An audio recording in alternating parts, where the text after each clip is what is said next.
Listo, estamos grabando. Bien, pues eh, yo no sé cuántos de ustedes han visto alguna película. Yo creo que todos, ¿verdad? Pero hemos visto alguna película donde sobre Jesús aquí en la tierra.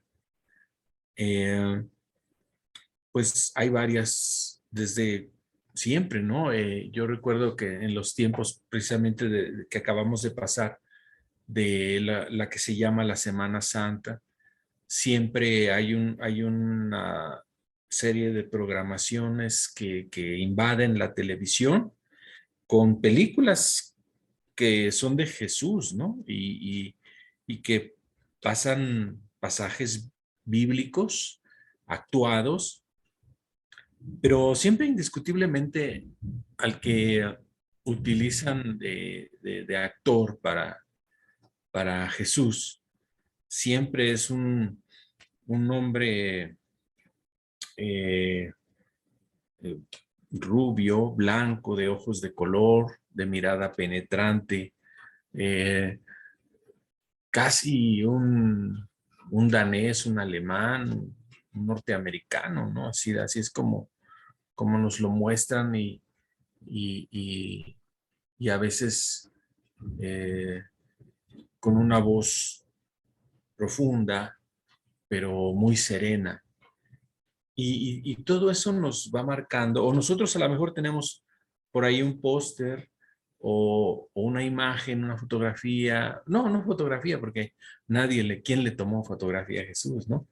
Pero sí a lo mejor un póster, una pintura, este, donde nosotros nos imaginamos que ese podría ser Jesús, ¿no? O tal vez cargamos una estampita en algún lado, una cartera, no sé, una imagen que a nosotros nos hace, pero siempre esa imagen, como les comento, pues a lo más o a lo menos es un español, ¿verdad? De ojos azules y barbado y siempre muy delgado, muy estética su figura, nunca obeso, nunca de un color oscuro, nunca su cabello es negro.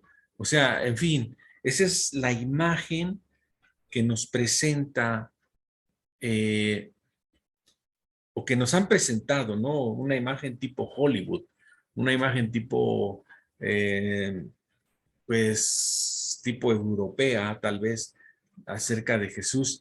Y entonces nosotros, junto con eso, empezamos a normar un poco la, la imagen de Cristo Jesús en nuestra mente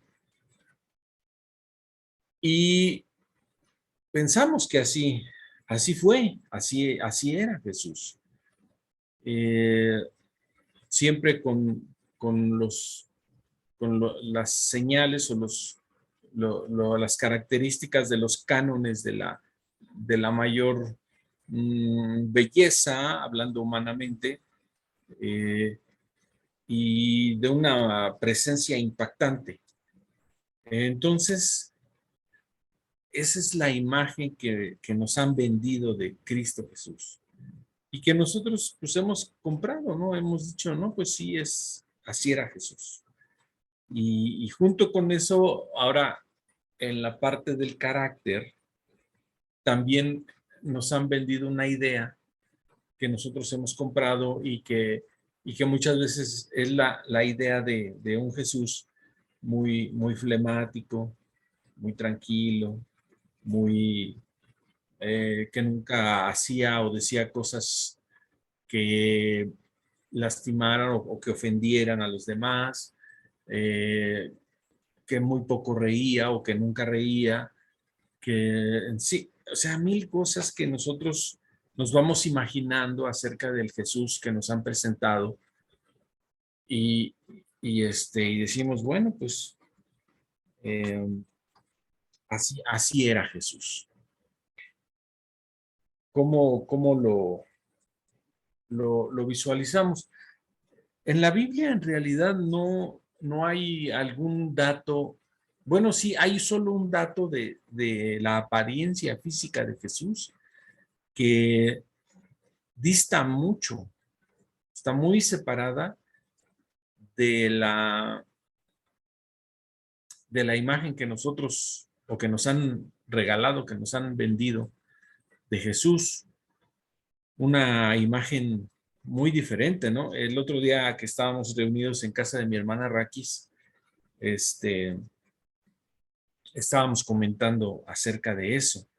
Este, eh, precisamente que, que la imagen de Jesús era muy distinta a la que nosotros nos hemos querido imaginar o nos han presentado en las películas, ¿no?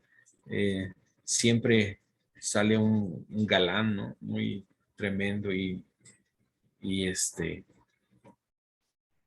ese es Jesús, ¿no? Hace muchos años, uno de los que representaba a Jesús en el Via Crucis de Iztapalapa, se convirtió a Cristo en realidad, o sea, vino en verdad a conocer a Jesús de una manera impactante en su vida y pues se volvió pastor, o no que se volvió, sino más bien que el Señor lo llamó a ministrar como pastor, ¿verdad? Y Dios lo levantó, bueno, levantó una congregación allá en Oaxaca, en la capital de Oaxaca, y pues era conocido como el ex Cristo de Iztapalapa, ¿no? El pastor era el ex Cristo de Iztapalapa. Pues no era muy parecido al Cristo que nos muestran las fotografías o las pinturas, más bien, las pinturas, ¿verdad? No se parecía, a veces era morenito, si era alto, pero pues todos los rasgos mexicanos, ¿no? Entonces, para muchos eh, nos imaginamos a un Cristo diferente. Sin embargo, hay algunas partes más bien una parte en la escritura o dos que hablan respecto de la apariencia física de Jesús, se las voy a leer. Están precisamente, y fueron escritas más de 700 años antes de que apareciera Jesús sobre la tierra. El profeta Isaías, inspirado por el Espíritu Santo, escribe acerca de cómo sería el Mesías cuando viniera, ¿no? Cómo sería el enviado de Dios, el siervo de Dios, le llama así, el siervo de Dios, pero siervo con ese mayúscula en el sentido de que no iba a haber otro como él, el enviado de Dios, el Mesías, cómo iba a ser su presencia en cuanto a los hombres, en cuanto a su apariencia física y también su carácter, también lo describe. Y en Isaías capítulo 52, en el libro del profeta Isaías capítulo 52, en el versículo 14, a ver, se los voy a leer en la versión Reina Valera. No sé qué versión ustedes ocupen de la Biblia, pero si tienen la versión Reina Valera,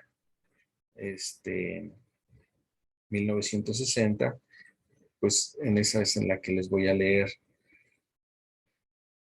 el libro del profeta Isaías en el capítulo 52, el versículo 14. Dice, ¿cómo se asombraron de ti muchos? De tal manera fue desfigurado de los hombres su parecer y su hermosura, más que la de los hijos de los hombres. Así asombrará él a muchas naciones. Los reyes caerán ante él, cerrarán ante él la boca, porque verán lo que nunca les fue contado y entenderán lo que jamás habían oído. Pero en el versículo 14, regresando, dice, ¿cómo se asombraron de ti muchos? De tal manera fue desfigurado de los hombres su parecer y su hermosura, más que la de los hijos de los hombres. Es decir, como que es una forma muy poética de decir que la apariencia de Jesús no era muy estética con respecto de los hombres o los humanos con los que él vivía, ¿sí? Y en el siguiente capítulo de Isaías, en el capítulo 53, en el versículo 3, perdón, en el versículo 2, Isaías 53, 2, dice, subirá cual renuevo delante de él, está hablando del Mesías, y como raíz de tierra seca, no hay parecer en él ni hermosura. Le veremos, mas inatractivo para que le deseemos. Despreciado y desechado entre los hombres, varón de dolores, experimentado en quebranto, y como que escondimos de él el rostro. Fue menospreciado y no lo estimamos. Ciertamente llevó él nuestras enfermedades y sufrió nuestros dolores, y nosotros le tuvimos por azotado, por herido de Dios y abatido. Mas él herido fue por nuestras rebeliones, molido por nuestros pecados, y el castigo de nuestra paz fue sobre él, y por su llaga fuimos nosotros curados. Como verán ustedes, está hablando del Mesías, está hablando de Jesús, está hablando del Cristo, de la presencia de Dios mismo encarnado en medio de los hombres, viviendo en medio de los hombres. Y dice, no hay parecer en él ni hermosura. Es decir, no es un tipo parecido, muy bien parecido, no es su belleza externa la que impacta. Es más, dice, como que escondimos de él el rostro, como que no era muy, muy estética su persona. Y yo no sé, pero a lo mejor tú estás diciendo, pero ¿cómo es posible? Si era el Hijo de Dios. Sí, sí era el Hijo de Dios. Y es el Hijo de Dios. Pero su apariencia terrenal no era lo impactante. De hecho, podrían haber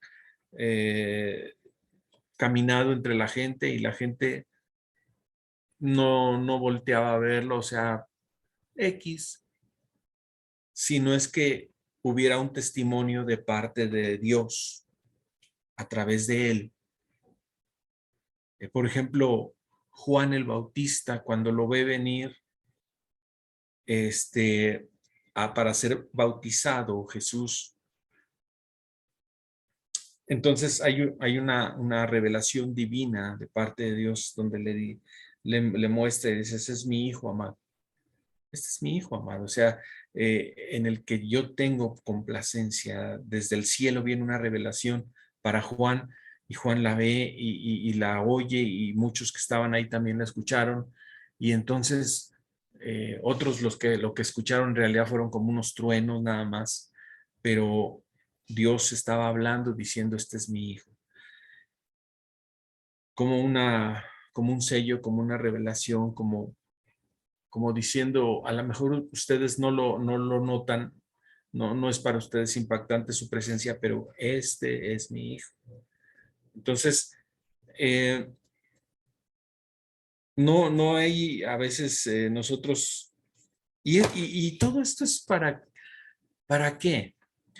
Para que no centremos nuestra atención de Jesús en el impacto físico, en cuando vemos esa imagen tan profunda de unos ojos tapatíos o de un cabello dorado o de una tez blanca. Y entonces nosotros quedamos impactados por eso. Pero eso lo único que haría sería capturar nuestros sentidos carnales, nuestros sentidos con los que percibimos el mundo, que son la vista, el oído, el olfato, el gusto, el tacto. Entonces, esa es la forma en la que nosotros permitimos que entre información del exterior a nuestro interior. Y muchas veces nosotros queremos catalogar a Jesús de esta manera que sea un impacto a nuestros sentidos, una información a nuestra mente, y entonces creemos que así es como se puede entender a Jesucristo, el Hijo de Dios, y las cosas que Él enseña. Pero Dios no está interesado en capturar nuestros sentidos y en traer información a nuestra mente. Dios está interesado en que nosotros le conozcamos a Él de una forma espiritual, no mental. Yo leía un versículo en la tarde que dice que a Dios, a ver si la encuentro ahorita, está en 1 Corintios. Realmente lo que dice es que a Dios no le pareció bien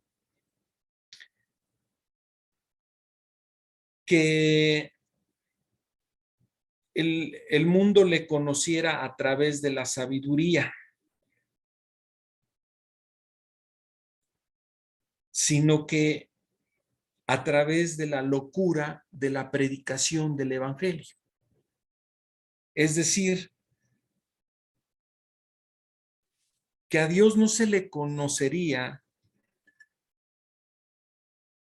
por la mucha sabiduría que tuviéramos y porque pudiéramos comprender su palabra a través de nuestro razonamiento, sino comprender en nuestro espíritu quién es Él.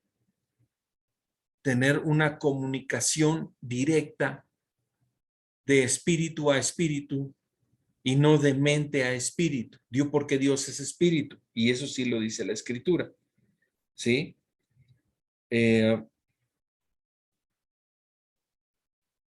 Dice la palabra en Corintios precisamente, donde Dios es espíritu, y donde está el espíritu de Dios, allí hay libertad. Es decir, a Dios se le conoce a través del espíritu, no a través de los sentidos humanos. Entonces, hoy en día nosotros hemos visto que el mundo siempre trata de cautivar los sentidos, capta tus sentidos. Si tú estás mirando una televisión, pues está captando tu vista, tu oído y tu atención, y a través de eso está mandando información a tu mente. Si tú vas a algunos lugares de templos de adoración, de culto, incluso no solamente hay, tú has visto que las catedrales o las parroquias siempre las construyen altas, o por lo menos anteriormente así era, ¿no? Ves las parroquias que están construidas allá en el centro de la Ciudad de México o en el centro de Oaxaca o donde tú quieras, siempre tienen unas cúpulas altísimas, altísimas. Y tú dirás, bueno, ¿y para qué hacen eso? Tiene varias razones, pero una de las razones es precisamente para capturar tus sentidos, y cuando tú entres a ese recinto, inmediatamente lo veas grande y tú te sientas pequeño ante eso. Si tú quieres, eso hace que la gente hasta hable pasito, ¿no? Hable quedito. eh, Cuando está ahí dentro, están chismeando, pero están así cuchicheando. Entonces, porque captura tus sentidos. Y también los inciensos, el olor a cera, el aroma que hay ahí, también captura tu sentido del olfato y te hace saber que estás en un lugar que es de adoración, ¿sí? O si vas a donde se hacen algunos ritos y se usa copal, incienso, todo ese tipo de cosas, captura tus sentidos. Y entonces te permiten tocar algunas cosas y tú las tocas y entonces eso captura también tu sentido del tacto. Y así se trata, el mundo generalmente siempre trata de capturarte, de capturar tus sentidos, porque de esa manera te quiere enviar una información, pero esa información se atora aquí en la mente, nada más llega ahí y te da un impacto de algo que quiere mostrar en ti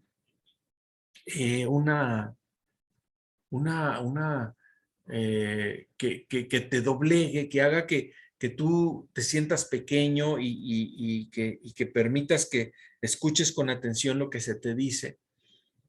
Y bueno, esto es cierta psicología, cierta trabajo con la mente de las personas, pero otra vez solamente impacta a tu ser material, solamente impacta a tu cuerpo, solamente impacta a tu mente.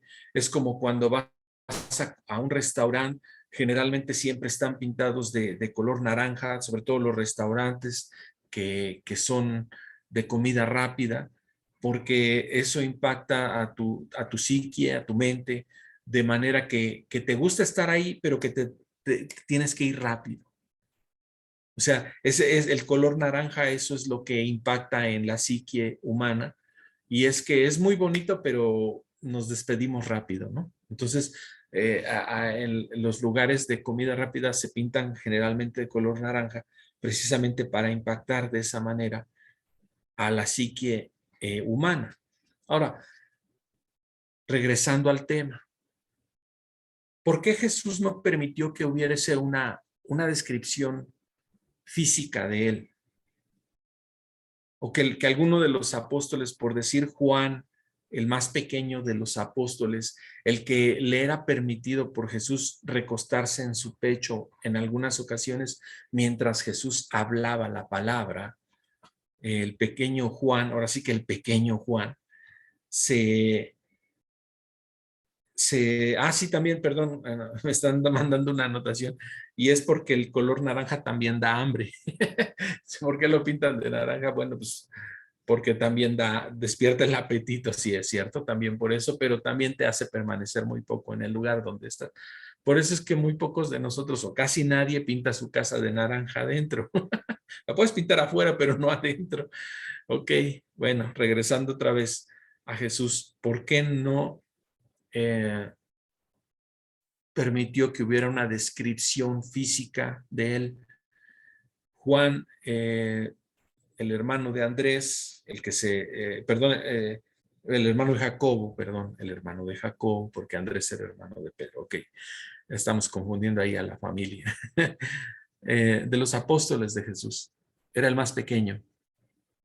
Algunos historiadores mencionan o piensan que él tendría como unos 16, 17 años cuando Jesús lo llamó junto con su hermano Jacobo, cuando los llamó al ministerio.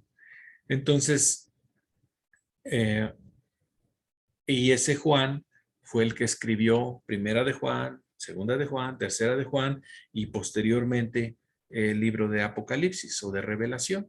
Ese Juan fue, ¿sí? Entonces, él podría haber escrito que Jesús era así y así, y físicamente era así, y sonreía de esta manera, y sus ojos eran así, y era como de tamaño de, pues no sé, él hubiera podido describirlo así. Pero el Espíritu Santo nunca le indicó que hiciera eso. Y esa es precisamente la razón del por qué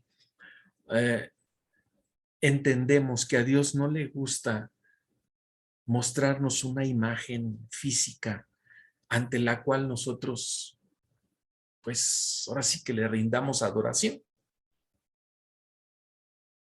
Porque eso sería excluyente, ¿no te parece?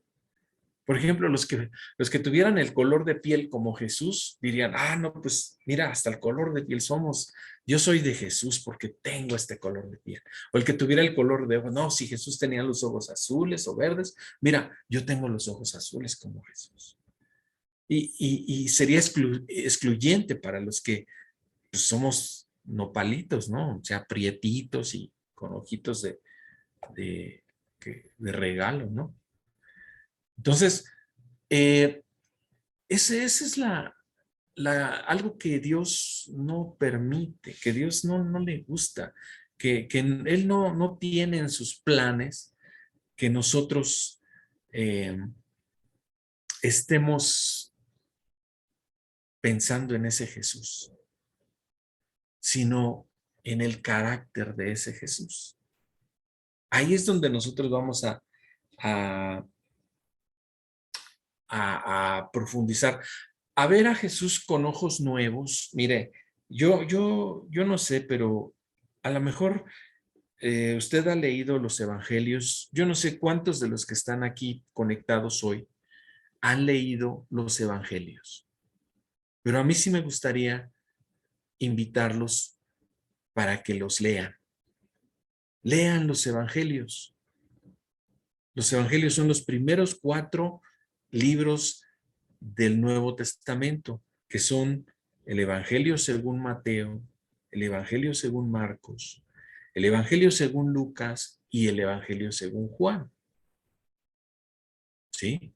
Entonces, yo les recomiendo que comiencen, sobre todo los que no han leído los evangelios, comiencen a leer por el Evangelio de Juan. Es el último de los evangelios, pero es el más profundo. De hecho, se le llama el Evangelio teológico. ¿Por qué? Porque en él muestra el carácter de Cristo como Dios. Entonces, yo les recomiendo que lo lean, pero háganlo de nuevo, pero con ojos nuevos. Ya no lo lean a través de esa imagen que tienen en la mente de aquel español que decía, eh, que le decía a los vientos, calla, enmudece, ¿no? Así según en las películas que veíamos en los días de Semana Santa, ahí en la televisión, que es así hablaba Jesús. ¿Usted cree que Jesús iba a hablar así? O sea, a veces nosotros oímos que Jesús le predicaba a 5,000 y eso nada más los varones, aparte las mujeres y los niños, o a 4,000 en otra ocasión y, ¿y cómo crees que les hablaba? O sea, si yo me pongo a decir bienaventurados los de limpio corazón, porque ellos verán a Dios, pues a lo mejor los de las primeras 5 filas me escuchan, pero ya el que está en la sexta o séptima fila, ¿qué? ¿Qué dijo? O sea, Jesús no hablaba así como lo vemos en las películas Jesús gritaba, bienaventurados los de limpio corazón. Sí, obviamente, el aire llevaba el sonido, pero imagínense hablarle a 5,000 personas. No tenían el equipo, sacan las bocinotas, ¿no? Como ahora los sonideros que sacan sus bocinas y saludan y hasta con reverberancia y saludos, saludos, saludos. No tenía nada de eso, sino que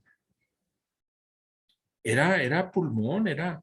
Entonces, para que vayan ustedes normando al Jesús nuevo, al Jesús que ustedes deben de ir viendo, no, ya olvídense de la imagen de las películas que les dije, o sea, vean al Jesús que dice la escritura.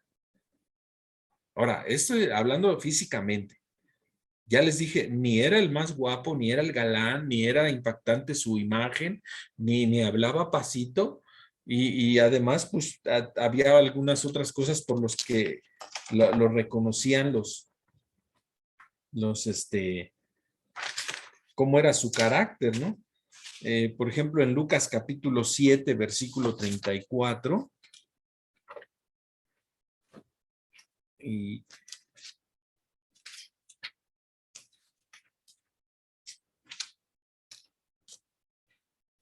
Eh, miren, hemos visto que a Jesús lo invitaban mucho a muchas comidas y a muchos eventos, ¿no? De hecho, el primer milagro público de Jesús sucede en unas bodas, si se acuerdan, ¿no? Todos los borrachitos del mundo se lo saben. Ah, pues si Jesús convirtió el agua en vino, ¿sí? Ese fue el primer milagro público de Jesús. Ahora, ¿cómo fue su vida antes? ¿Cómo fue su vida? ¿Cómo fue la vida de Jesús antes de los 30 años? Bueno, no, la Biblia no nos da datos. Solamente a los 12 años, cuando subieron al templo, y cada año lo hacían, y a los 12 años, pues eh, Jesús se les desaparece. Y ya cuando lo encuentran después de 3 días, fíjate, iban con toda la familia, ¿no? Toda la familia, así, haz de cuenta, pues no sé, familias grandes. Y así iban juntos. Llegaban a Jerusalén, ahí se reunían, las celebraciones, las fiestas, la alabanza y la lectura de la palabra y todo ese tipo de actividades que tenían ahí. En medio de esas tertulias se les extravía Jesús y María y José, pues buscándolo. Ahora, yo te voy a decir algo. Ya para ese entonces, yo creo que ya María y José ya tenían otros hijos.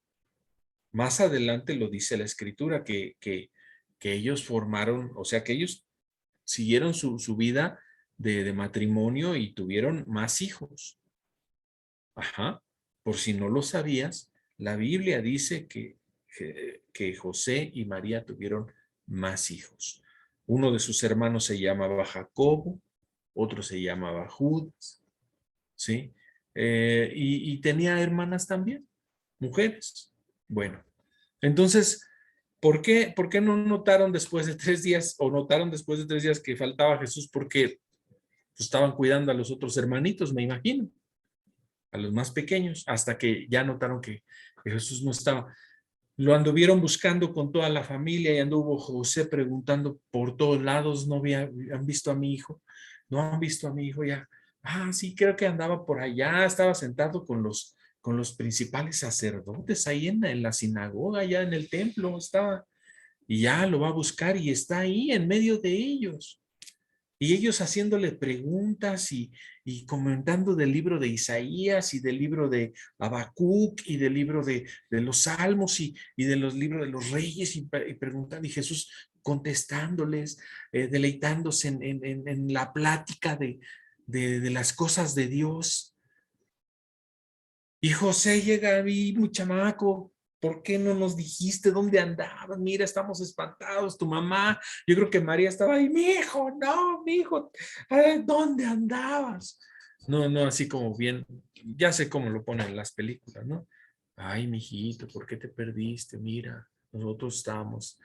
Tú, no sé si tú pierdes un hijo después de 3 días y vas a estar así, ¿no? O sea, en esa actitud de, ay, mijito, ¿por dónde te metiste? Mira, me tenías preocupada, ¿no? O sea, imagínate a María gritando, ay, Jesús, Jesús,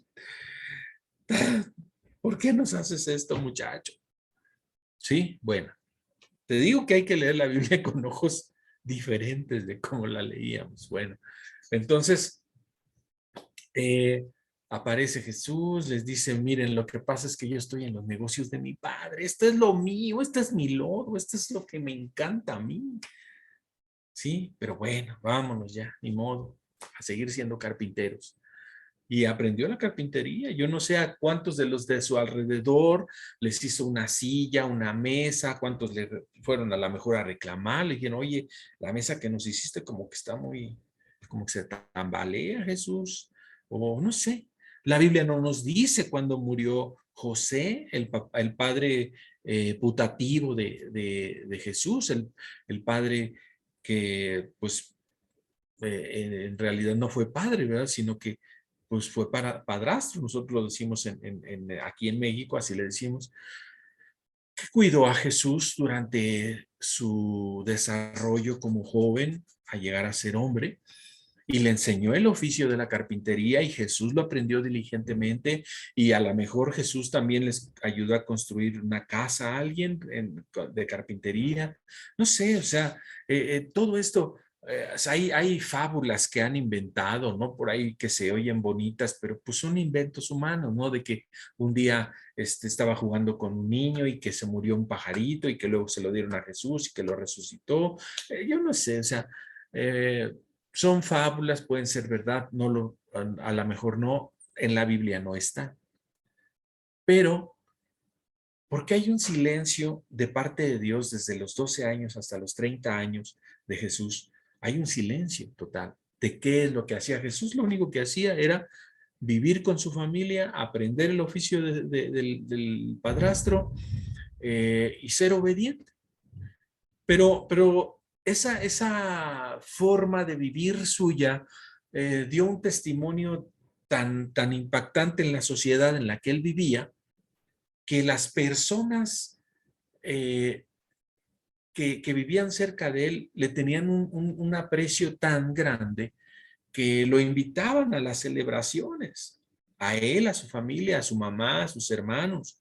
Ya para cuando lo invitan a las bodas de Canaán, ya estamos hablando de los 30 años cumplidos de Jesús, y los invitan a la boda de Canaán, ya José ya no aparece en escena. Habrá muerto, lo más seguro, no lo sabemos, pero ya no aparece, pero sí aparece María y aparecen sus hermanos de Jesús, hermanos o medios hermanos, ¿sí? Entonces, eh, ese día María le dice a Jesús, mira, se les está acabando el vino aquí y la fiesta está en su apogeo, o sea, estamos bien contentos todos, entonces, apóyalos, haz algo por ellos. Entonces, Jesús le dice, no es mi tiempo, o sea, pero, híjole, bueno, pues vamos a hacerlo, ¿no? Entonces ya María ya ni siquiera le vuelve a decir, le dice a los ayudantes, hagan todo lo que les diga y ahorita se va a solucionar el asunto. Entonces les dice, traigan unas tinajas de agua, pónganlas ahí y lleven una muestra al maestresala, al encargado del evento, al que está dando las indicaciones de todo, que lo pruebe y entonces adelante, ¿no? Y sí, ya cuando se lo dan a probar al maestresala, lo prueba y dice, ay, tenías guardado el mejor vino, o sea que al principio nos diste lo corriente. Dice, generalmente todos hacen lo contrario, primero dan el buen vino para que se degusten y ya para que se emborrachen, sacan hasta el aguarrás o lo que haya, no sea el vino, el peor vino. Entonces, pero tú hiciste al revés, sacaste ahorita el buen vino, este es delicioso, está excelente, ¿no? El vino que había hecho Jesús. Ahora, en esa tesitura, nosotros vemos aquí en Lucas capítulo 7, en el versículo 33, donde ya Jesús está hablando y les dice a los fariseos y a los escribas, les dice, porque vino Juan el Bautista, que no comía pan ni bebía vino, y ustedes dicen, tiene un demonio. Vino el Hijo del Hombre, o sea, él mismo Jesús, que come y bebe, y ustedes dicen, ese es un glotón y un borracho, amigo de recaudadores de impuestos y de pecadores. Dice, pero la sabiduría queda demostrada por los que la siguen. Es decir, ustedes critican todo lo que ven. O sea, fíjate, a Jesús lo conocían por ser comilón y bebedor. Porque todo el mundo lo invitaba a sus convites, a sus fiestas, a sus celebraciones. Y no es que Jesús anduviera haciendo desfiguros por ahí tomado, borracho, no. Lo que pasa es que si en ese momento hubieran existido las fotos, las selfies, Le hubieran sacado una, mira, Jesús ahí está brindando con unos publicanos, está tomando vino. Y al rato lo veían en otra casa, mira, ahí está tomando, a lo mejor si eran mexicanos, está tomando vino ahí, está tomando tequila, un caballito ahí con unos. Ahora, yo les voy a decir algo, que no, que el diablo no los engañe con esto y diga, entonces nosotros podemos tomar y todo. No, no, no se vaya tampoco por ese lado. No permitan que el diablo les robe la bendición con ese tipo de suposiciones. Simplemente vean a Jesús de una forma nueva, de una forma en la que la gente tenía una imagen de Jesús que no checa con la que ahora nos quieren enseñar. ¿Sí? Porque Jesús era en su corazón, era maravilloso y tierno y lo sigue siendo. Eh, Hay una parte de la escritura, no sé si es en capítulo 10 o 11 de, de Lucas también, donde dice que regresan sus discípulos con gozo, porque los habían ido a predicar a una ciudad y regresan bien contentos diciendo, Señor Jesús, Jesús, en tu nombre los demonios se nos sujetan y salen de las personas. En tu nombre son obrados milagros y prodigios. Y entonces Jesús se alegra por ellos y dice, Padre, gracias, gracias porque tú has mostrado esto a los niños, a los pequeñitos y lo has ocultado de los sabios de este tiempo. Y dice que en esa misma hora Jesús se regocijó. Y cuando tú ves en el original griego la palabra que se regocijó, dice egaliásato, dice que se puso a danzar, se puso a saltar de gozo y de gusto. Ahora, a mí me llama la atención que algunos, aún leyendo esto, han querido a mostrarnos o enseñarnos a un Jesús muy seriecito ahí, danzando así con su carita seria y diciendo, te alabo, oh Padre, Señor del cielo y de la tierra, y danzando. O sea, híjoles, de veras, de todas maneras queremos hacer a un Jesús que podamos idolatrar y no a un Jesús que se parezca a nosotros en nuestras reacciones, en nuestras acciones, en nuestras emociones. Pues si danzó, danzó, y si se gozó, se gozó. Y se rió y se gozó y gritó delante del Padre y dijo, Padre, te alabo, te bendigo. Así, con esa alegría y con más alegría todavía, diciendo gracias porque revelaste estas cosas poderosas a estos niños y las escondiste de los sabios de este siglo que se creen muy, muy intelectuales, muy llenos de religión, pero sin una vivencia de la vida de Dios. Entonces, ese es el Jesús que nosotros debemos de entender, de conocer, de recibir.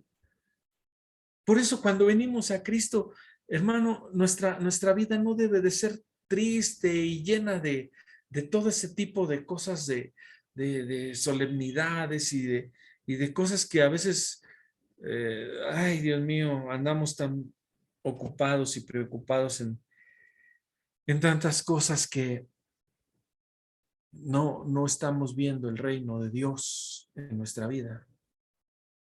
El reino de Dios, hermanos, es Dios viviendo en ti. Ese es el reino de Dios. Creemos a veces, no ando aquí extendiendo el reino de Dios, dicen algunos. Primero deja que habite en tu vida el reino de Dios. Degústalo, vívelo. El reino de Dios es el que cambia las cosas. ¿Sí? A Jesús le llamaban que era un comilón y un bebedor. Yo no sé si él era gordito o estaba pasadito de peso, no lo sé. Y la verdad es que no me interesa. A mí lo que me interesa es que él era capaz de ser invitado por la gente pobre y por la gente rica a sus casas y él podía ir. En una ocasión dice que uno de los ricos eh, fariseos de aquel tiempo lo invitó a su casa, uno que se llamaba Simón. Y fíjate, desde que lo invitó era con un dolo, o sea, era con una mala onda, pero y Simón invitó a mucha gente de la alta, de la high y de toda la mejorcita gente de por ahí. Y también invitó a Jesús como para hacerle un desplante y avergonzarlo ante sus amigos, para que vieran quién era el Jesús que ellos pensaban, ¿no? Porque ellos pensaron, con dos, tres copas va a empezar a hablar más de la cuenta y ahí se va, él solito se va a echar y toda la gente poderosa de este pueblo se va a dar cuenta quién es ese que es un mentiroso. Para eso lo invitó Simón, el fariseo. Y dice que llegó a la casa, llegó Jesús a la casa de Simón y le dijeron, sí, sí, siéntate por ahí, mira, por ahí en un lugarcito ahí. Ni siquiera fue Simón a recibirlo, nadie. Por ahí uno de los sirvientes lo sentó y Jesús, pues ahí donde lo sentó. Él ya sabía por qué lo habían invitado, pero él llegó y se sentó y mantuvo plática y mucha gente se le acercaba, gente que no tenía un corazón podrido como el de Simón, se le acercaba para ver, para platicar con Jesús, pues, tenían ahí cerca una persona que era para ellos un rabino. Un rabino es una persona maestra de su ley, de su fe.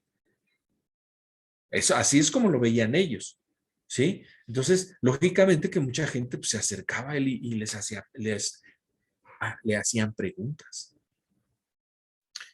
Y ya cuando se le acercó, se dignó Simón a ir a verlo, porque ya vio que Jesús estaba acaparando aquí a la reunión. Entonces sí se acerca al anfitrión, Simón, y va con él y le dice, este, ¿cómo te parece la fiesta, Jesús? ¿Cómo te sientes? ¿Cómo estás? No, y la parte central del asunto, aquí es de donde está la parte central él estaba, pues en ese tiempo se recostaban, a la orilla de las mesas, ¿no? No era como ahora que nos sentamos en una silla, sino que en las mesas eran grandes, largas, y a los lados había unas como especie de camitas para reclinarse, entonces se recostaban así de ladito y así comían, ¿no? En medio estaba la mesa y de ahí cogían su comida y así, pero los pies quedaban tendidos hacia lo largo, entonces hacia la orilla del pasillo. Bueno, pues una mujer que se sabía que era prostituta. No sé por qué esos santos varones de los fariseos de ahí sabían que ella era prostituta, pero lo sabían, ¿sí? Entonces usted saque sus conclusiones. Bueno, entonces se le acerca y empieza a lavar los pies, empieza a llorar y empieza a jugarlos con sus cabellos y luego derrama un perfume. Y es entonces cuando pues, todo el mundo se da cuenta, ¿no? Dice Simón, dice, si ese Jesús fuera un verdadero profeta, sabría que la mujer que lo está tocando es una mujer impura. Además, a un rabino no lo debe tocar ninguna mujer que no sea su esposa. Y él no tiene esposa, así es que no lo debe tocar nadie, esa mujer. Y entonces Simón dándose cuenta y Jesús dándose cuenta del corazón de Simón, es cuando le dice, a ver, Simón, yo llegué a tu casa y no me recibiste con un beso, como debe de ser, como marca el manual, no solo del manual de Carreño, ¿no? Que no existía, pero bueno, sino que Las escrituras dicen que si llega una persona a tu domicilio y tú lo invitaste y tú lo recibes, debes de darle un beso en la mejilla como señal de bienvenida. Tú no hiciste eso conmigo. Mas esta mujer, desde que yo llegué, no ha cesado de estar besando mis pies y regándolos con sus lágrimas y enjugándolos con sus cabellos. Por lo cual te digo que sus muchos pecados le son perdonados. Y que donde quiera que se predique el evangelio de las buenas nuevas, se hablará de ella. ¿Te das cuenta? Ahora, yo no sé de quién eres amigo tú en tu vida personal, pero yo te digo algo, la gente que Dios te acerca es la gente que necesita ver a Dios en ti, en mí. No es aquella gente que tú quisieras escoger para que fueran tus amigos. No te permitas tú andar escogiendo a gente. Deja que Dios te lleve con quien te lleve. Ellos son las personas que necesitan ver a Cristo Jesús en ti. No sé si el día de mañana Dios te lleve al Palacio Municipal a hablar con el presidente municipal o al Palacio de Gobierno y a hablar con el presidente.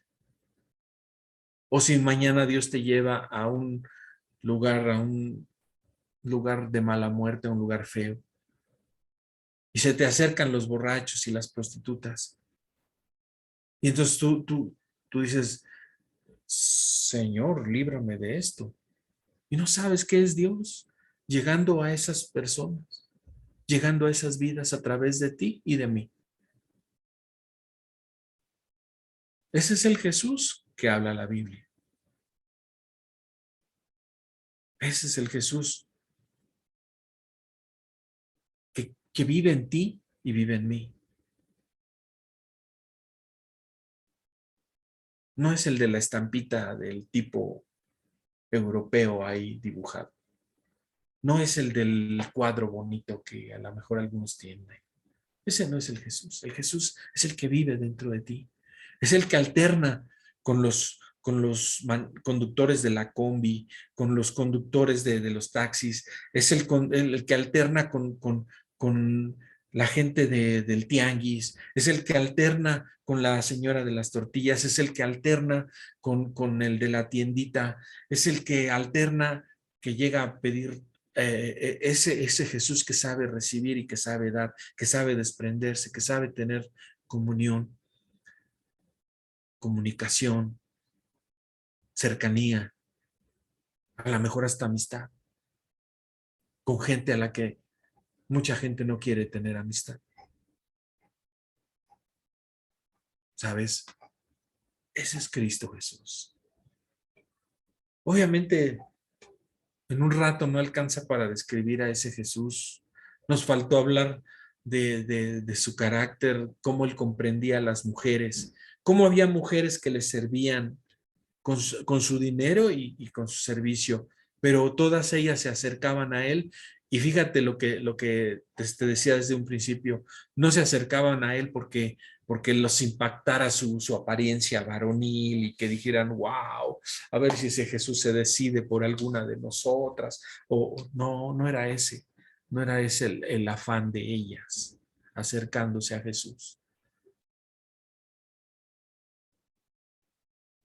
Era lo que salía de él, esa agua viva, esos ríos de agua que saciaba el alma sedienta de sus corazones. Ese es el Jesús que se muestra en las Escrituras y te vuelvo a invitar, de verdad, te vuelvo a invitar para que lo leas, para que lo veas en la Escritura, para que leas los Evangelios, pero con ojos nuevos, con una actitud no religiosa, con una actitud de hijo de Dios, para que leas cómo es tu hermano, Cristo Jesús. Y esa es la invitación a la que hemos sido llamados a vivirlo.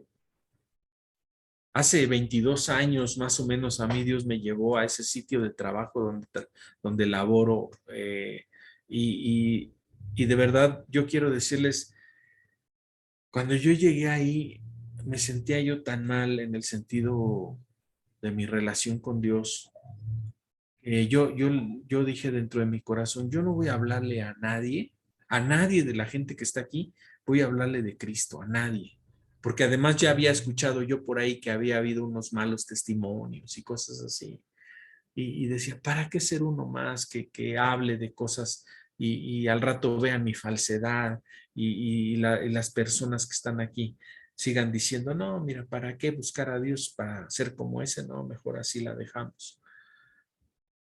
Y por un tiempo Dios me respetó en ese aspecto, hasta que llegó el momento en el que yo mismo abrí mi corazón a compartir de la palabra de Dios, a hablar de las cosas de Dios. Y de verdad, Dios ha sido bueno porque no falta un día, no hay un solo día que yo no esté en mi trabajo, que no tenga el privilegio de no solo de hablar las cosas de Dios, sino de vivirlas. Y no solo de vivirlas, sino de escuchar a otros lo que están viviendo con Dios o lo que quieren vivir o lo que necesitan vivir con Dios. Y sabes, eso es hermoso. Eso es hermoso porque Dios lleva luz a todos lados. Dios lleva luz a lugares donde uno piensa que no, pues ahí no. En todos lados. Jesús quiere caminar con la gente, pero no afuera de la gente, sino adentro de la gente. No a un lado de la gente, sino adentro del corazón de la gente. Desde ahí Dios te quiere acompañar, desde adentro de tu corazón, no desde afuera, sino desde adentro, acuérdate. ¿Sí? Bien. Bueno, que Dios te bendiga y nos vemos el próximo